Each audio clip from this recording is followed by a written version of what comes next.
Hello, everybody. Welcome to today's show. My name is Spencer Wells. Thank you so much for joining us on today's show. Here's what we have on the show. We start off with Derek Chauvin. His trial is wrapping up. The closing arguments have finished, and his fate is now in the jury's hands. He's going to be sequestered in a hotel during the deliberations over Chauvin, who's charged with second-degree murder, third-degree murder, and second-degree manslaughter. What will be the results on these charges? We'll give you the lowdown. Also, meanwhile, the progressives have caved, or they're not happy, at least at the Democratic Party, caving to their right on smaller corporate tax hikes in the new infrastructure bill that is still an open question as to whether it passes in the first place. And an interesting note from Elizabeth Warren, she suggests the U.S. Should explore conditioning aid to Israel based upon their human rights record. So that is going to be a very interesting story to follow, and we're going to keep it. We're going to keep it there for you. And we are going to let's start today, of course, in the closing arguments. Derek Chauvin, the trial, wrapping up at the moment. The two sides in one of the nation's most closely watched police brutality trials returned one last time to the graphic video of George Floyd's final moments on Monday, with the prosecution asking jurors to believe your eyes, and the defense warning them not to be misled by a freeze-frame view. So yeah, it's kind of a very black or white approach there, like the great. Do you want to believe? What do you think about this? Do you just don't even consider? Forget about that old video of that guy just being choked out. That is not a big problem. Who cares? Like, after 14 days of testimony from policing experts, medical doctors, and members of the Minneapolis Police Department, as well as bystanders, lawyers made their closing arguments, urging jurors to use common sense as the case was placed in their hands. The prosecution focused on 9 minutes and 29 seconds that Derek Chauvin, the white police officer charged with murder, kept his knee on the neck of Mr. Floyd, a handcuffed black man, on a Minneapolis street last Memorial Day.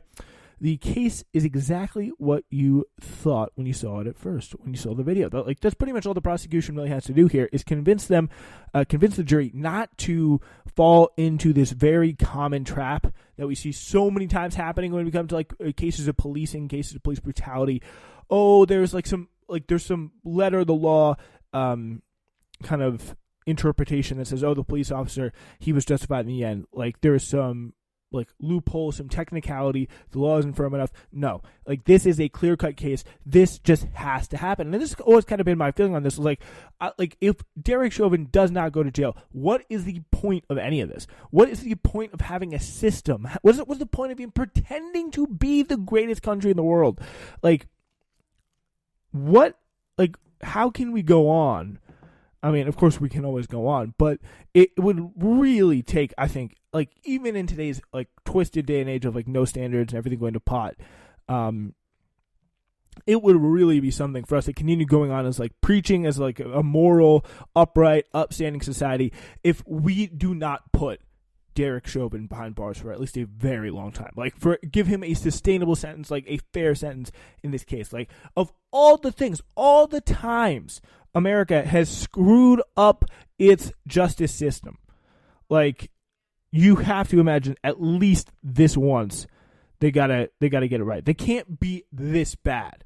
The prosecution, they focus on that case, that side of the thing. It's it's right here. It's clear. It's in front of you. It's obvious. He is a murderer. He deserves to go to jail.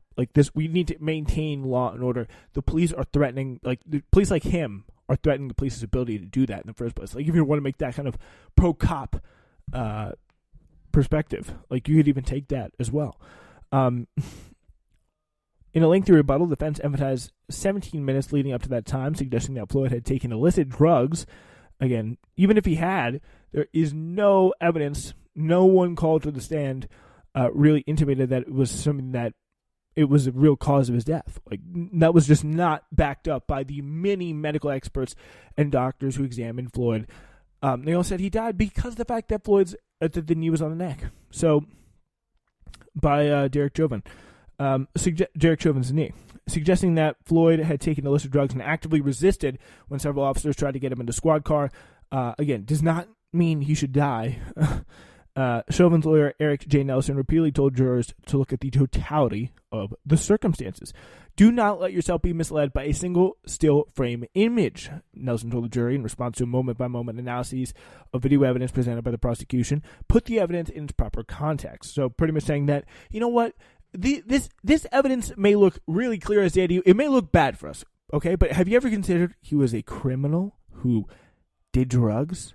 And when I say he was a criminal, I mean he was like black and, you know, like wore a hoodie sometimes. Like that's just about as good as you can go there with that case. Like that's really what I get from that intimation. But yeah, so the closing arguments were held on the 18th floor of a government building surrounded by temporary fencing and military sentries. The high security could not keep the tremors of last week's fatal police shooting of Dante Wright just 10 miles away from that courthouse. Pretty insane.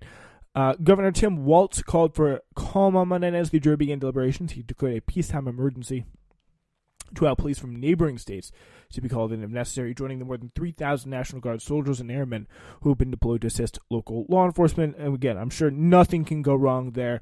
Occupying the city, taking this excuse to go crazy into the National Guard, combing over Minnesota without rhyme or reason for people's safety or like people's civil rights and protection and the right to peacefully protest, which, I mean, there's going to be, I'm not saying there's not going to be riots, but they're like most the peaceful protesters and even the people who are, around the rioters, they, whatever hope they have at, getting home without a beating is going to be completely dashed, because they're going to be literally people who are going to be in literal military members, are going to be absolutely like swarming in Minnesota for the next who knows how long.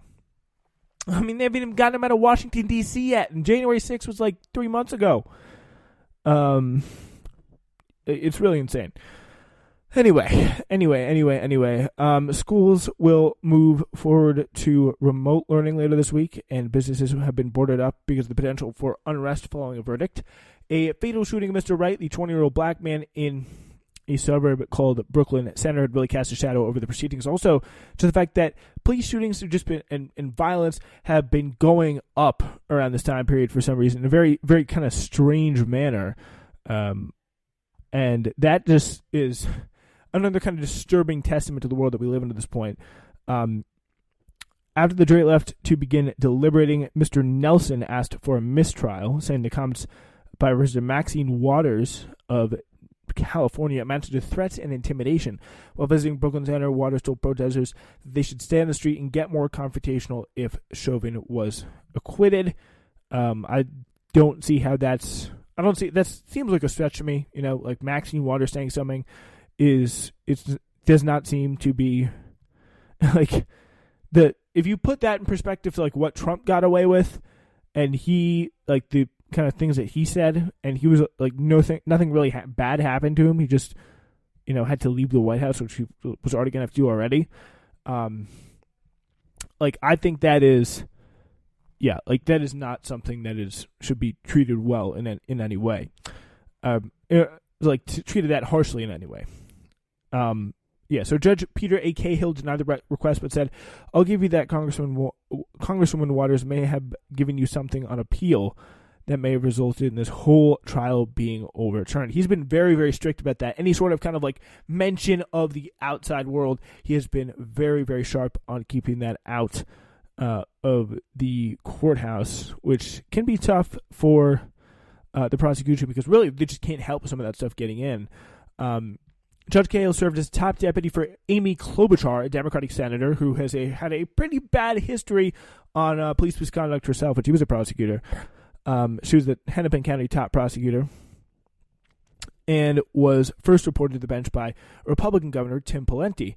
The judge has won re-election several times in nonpartisan races. The trauma of Floyd's death captured on video became a clarion call for increased police accountability nationwide. At the same time, it was felt deeply and personally in Minneapolis, which still bears the scars of rioting and the arson that followed. So it was quite a bad story last year. That is just to say the least. And a lot of people coming into the community right now kind of hoping for a conviction, and just for more reasons than just it's the right thing, which is kind of sad. But looting small businesses, never a thing that is condoning. Like there's no sense in it. Just like looting your neighbor's business is it's very, very hard to justify. I mean, maybe someone could make a case to me, but I personally just do not see it.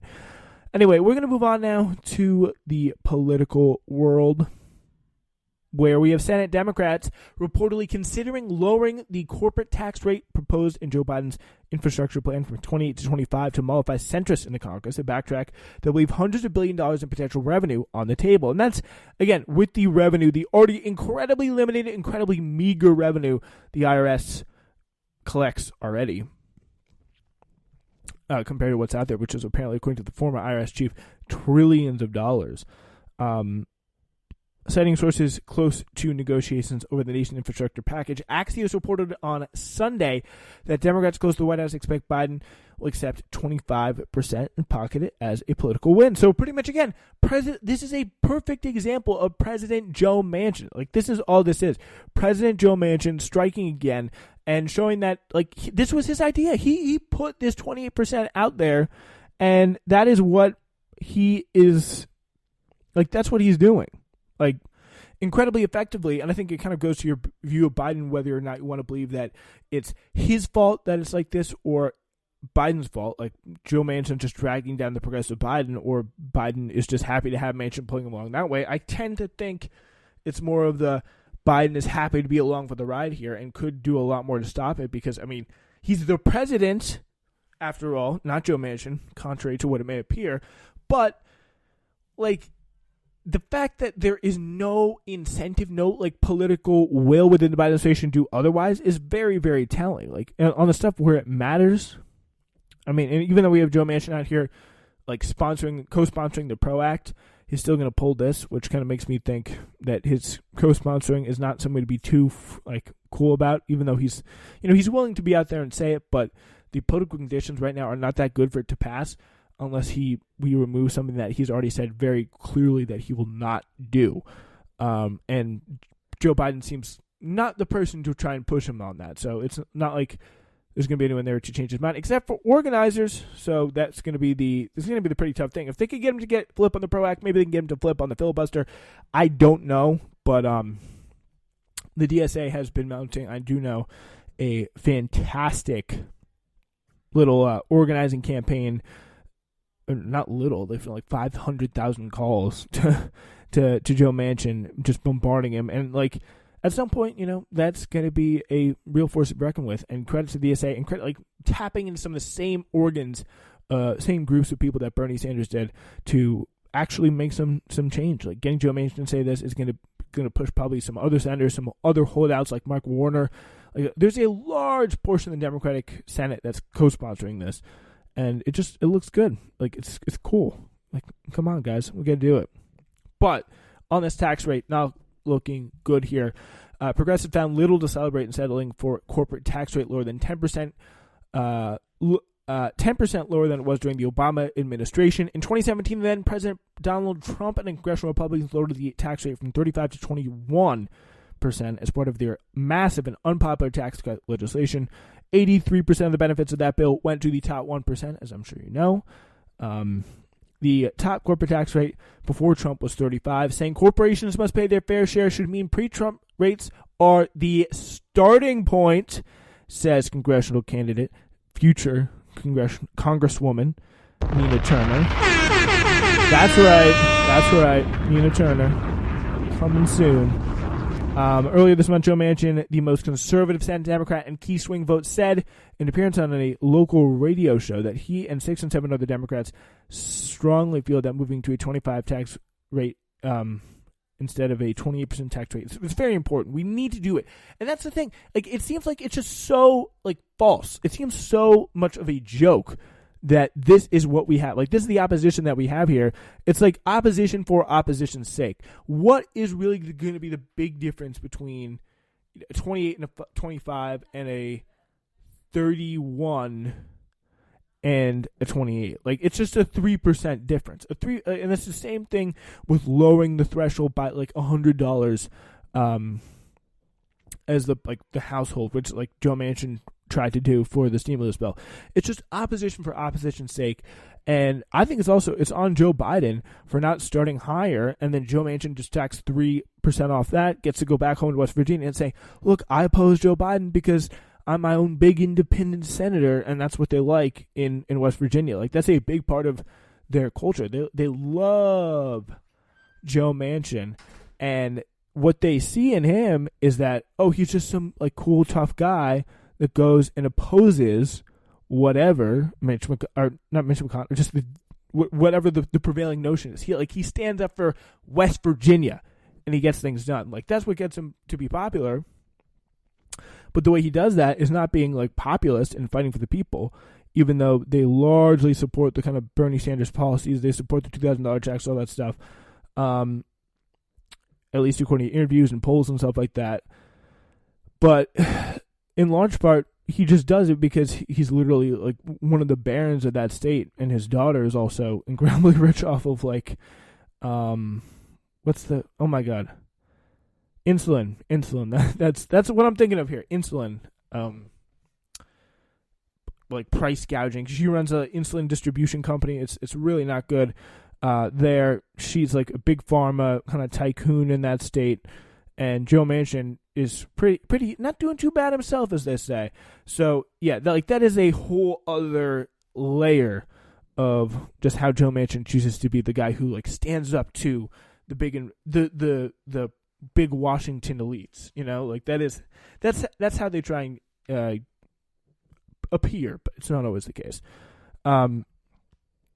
Yeah, so obviously Senate Democrats, they cannot afford to lose a single vote given the narrow control of the upper chamber, leaving the individual senators with significant power to shape legislation. And again, here's the thing.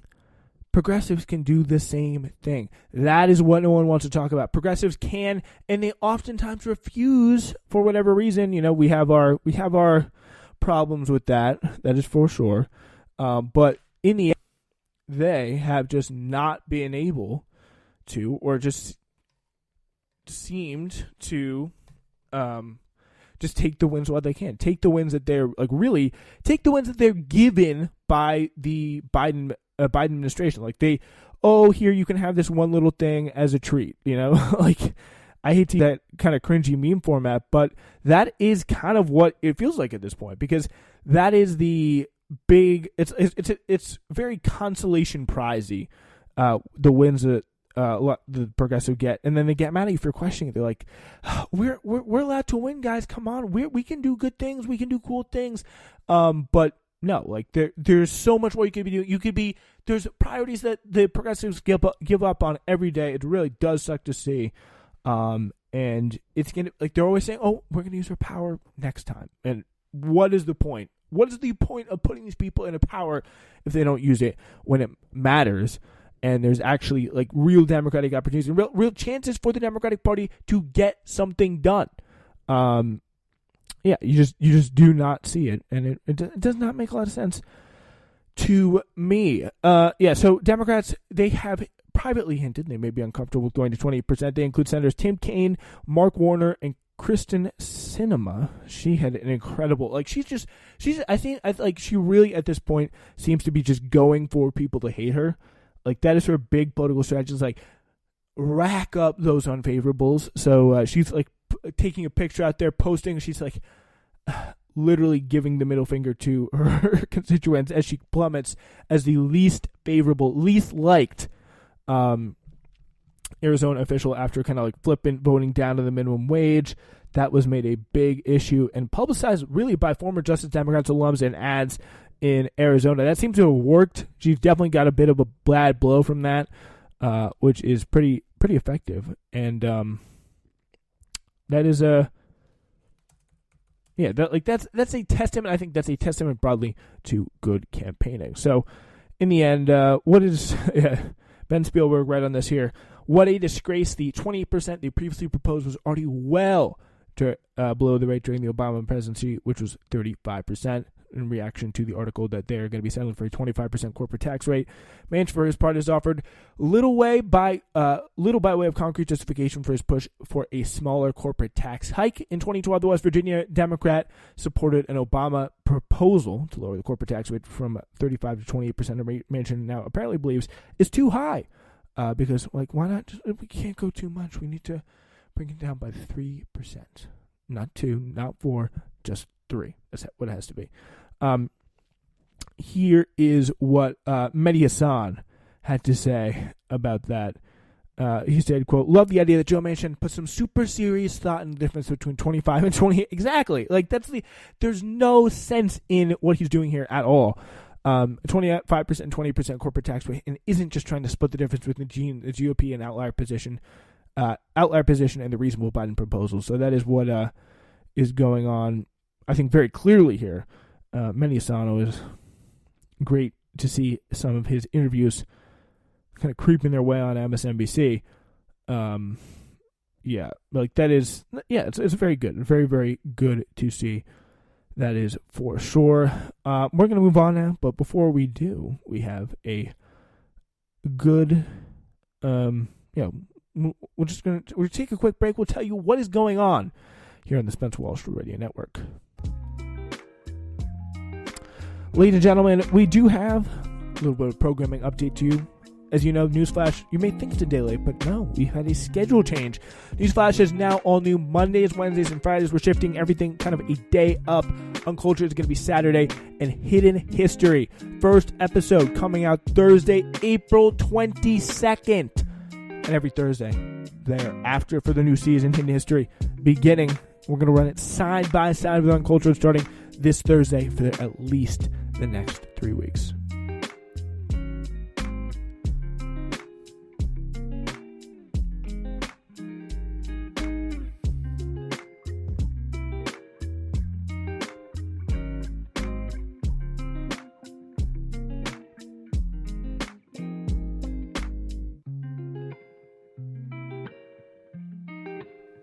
All right, it's time to move on to our last story tonight, and it's going to be a little bit about Elizabeth Warren. We haven't talked about her, but I'm going to actually talk about her in a favorable light right now. At today's meeting of the annual J Street Conference, Senator Elizabeth Warren suggests the U.S. consider conditional aid to Israel. I support military aid to Israel, Warren's plan remarks said, referring to the elephant in the room. So kind of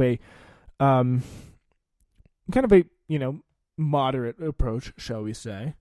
Just maybe a little bit less, but a little bit. And she's saying this to kind of the more left-wing Jewish or pro-Israel organization. But again, they're still a pretty pro-Israel organization, but they're not just as crazy as someone like an AIPAC. But she says, if we're serious about arresting settlement expansion and helping move the parties toward a two-state solution, then it would be irresponsible not to consider all the tools we have at our disposal, her speech said. One of those is restricting military aid from being used in the occupied territories. By continuing to provide military aid without restriction, we provide no incentive for Israel to just adjust course. And I mean, that's literally just, I don't get how you argue that. Just basic logic. If we're still providing them the weapons and then telling them, guys, don't do that, but we're still going to give you everything, no, they're going to do it.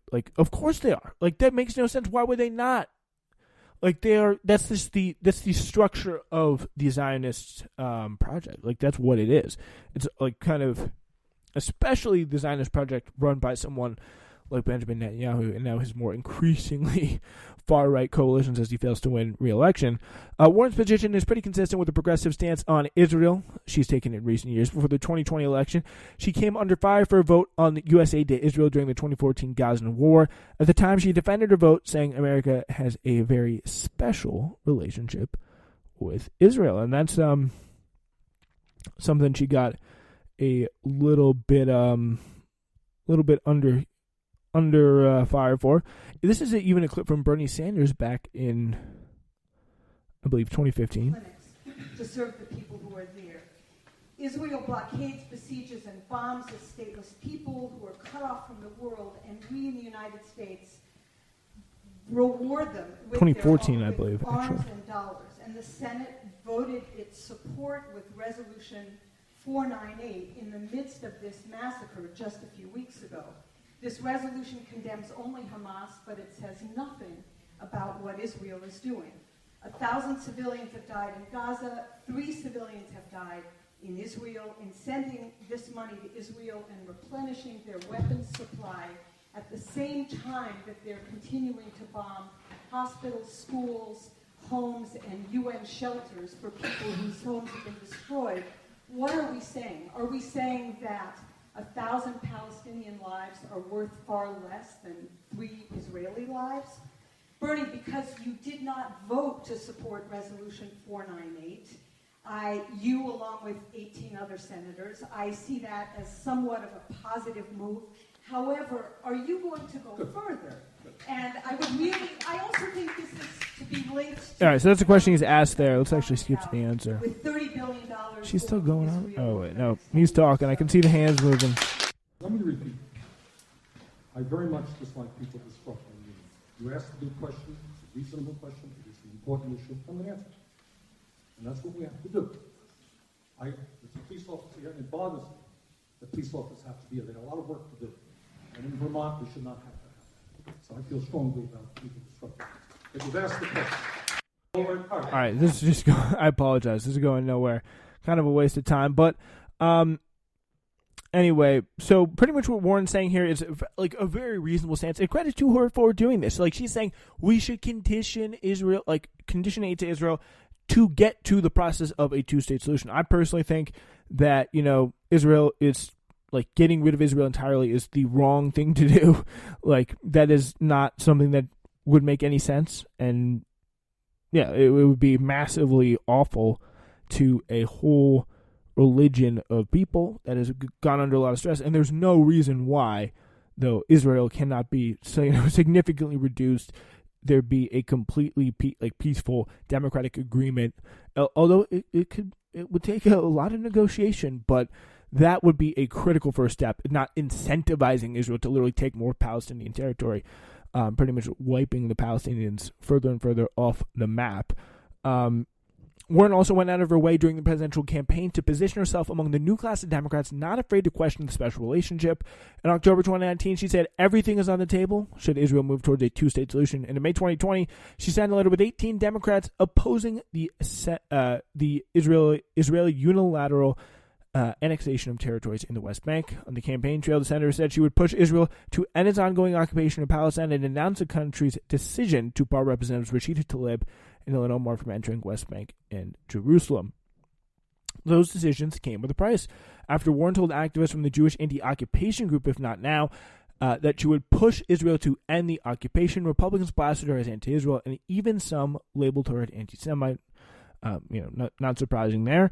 Criticisms flowed from within her own party as well. Democratic Majority for Israel, a centrist Democratic pact working to elect pro-Israel candidates, sent a memo warning other Democratic presidential candidates about If Not Now, advising them to stick to a script saying they supported a two-state solution. And Warren is literally saying she supports a two-state solution, but there's some people who are actually serious about supporting it, not just using it as a cover to continue to justify massive Israeli violations of that spirit.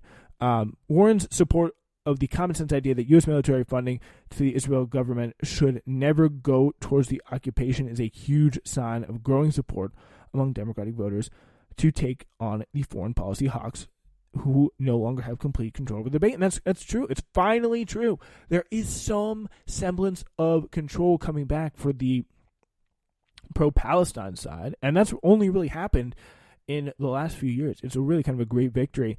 And it's really responsible to, believe it or not, a Jewish guy, Bernie Sanders, running a campaign that kind of makes that acceptable with the voices of people like Ilhan Omar and this whole new kind of re-educated left and people like myself, I think, getting in there and talking more.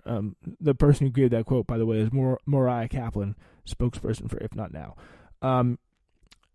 So Mark Mellman, actually, a longtime strategist for AIPAC, launched the Democratic Majority for Israel with several other Democratic strategists in 2019. So it's pretty much that group is pretty much Democratic AIPAC, so that's pretty much how you should think of it.